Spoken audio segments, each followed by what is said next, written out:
Last year, China continued its crackdown against pro-democracy activists and journalists in Hong Kong.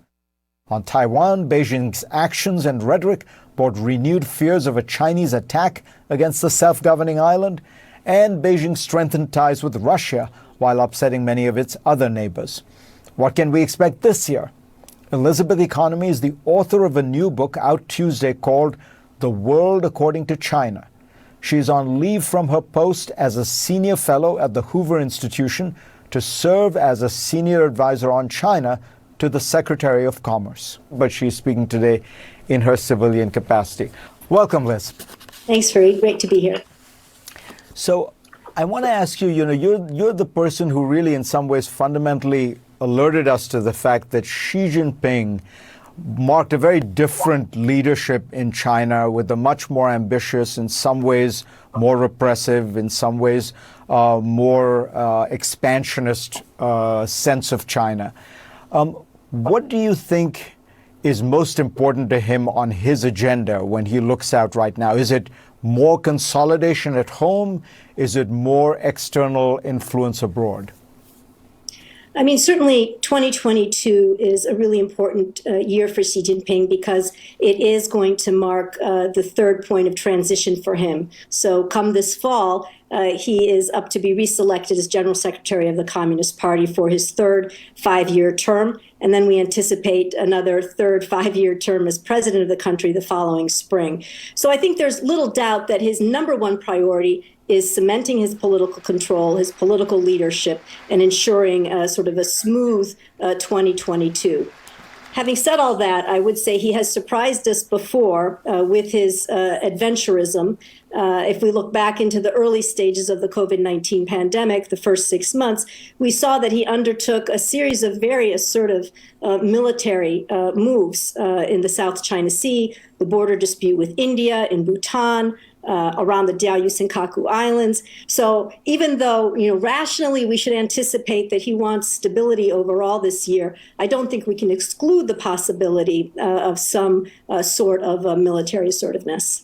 Now I want to ask you about China's capabilities because, we sometimes hear a lot of Chinese pronouncements made in China. They're going to manufacture all this stuff. They're going to become the leaders in these technologies. They're going to spend trillions of dollars in the Belt and Road Initiative. And most of us don't follow through to figure out how much is actually then happening. What does that part of it look like? How strong is China really?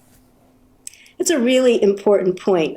You're right that Xi Jinping is very fond of making grand pronouncements, and he has a lot of sort of flagship foreign policy initiatives like the Belt and Road Initiative, like the 1,000 Talents program, like Confucius Institutes. But I think if you do, in fact, follow these projects over a period of years, you find that in many respects they are less successful than we previously understood. So, for example, the Belt and Road Initiative, yes, China has invested hundreds of billions of dollars or lent hundreds of billions of dollars to other countries for hard infrastructure, for digital infrastructure. It has increased its presence in many countries via this Belt and Road plan. But by the same token, if we're trying to understand the influence that China gains as a result of this investment, you can look and see that in virtually every Belt and Road country, there are popular protests against those projects, right? Because the people aren't receiving the benefits of the project. There's corruption, a lack of transparency as the projects are pursued. So that China, in many respects, isn't getting the kind of influence at a popular level, right? So Xi Jinping's levels of popularity globally by opinion polls are all-time low. Trust in Xi Jinping is at an all-time low. Trust in China as a global leader is at an all-time low.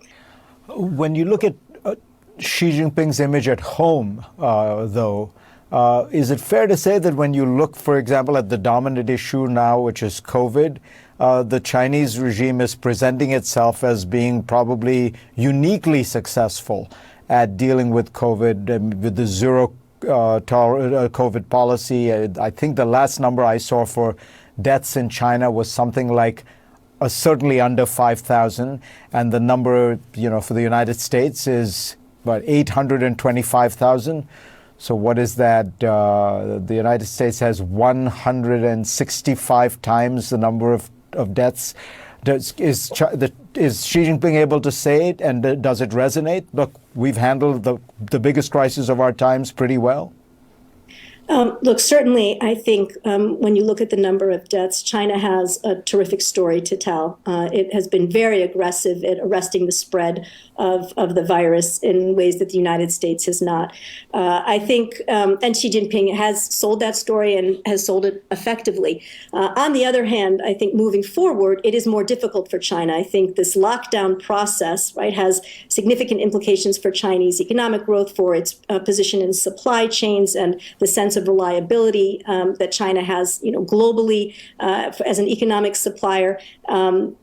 China's economy is slowing. It has unemployment rates now between the ages of 16 and 24 at 14.2%. Consumption is not growing. So there are a number of challenges that China is facing, in part because of this way that it's approached its COVID, addressing the COVID pandemic, that are problematic. But I think overall, yes, I think Xi Jinping has made a strong case for how he has elected to address the challenge. Liz Economy, always a pleasure. Thanks, Fareed.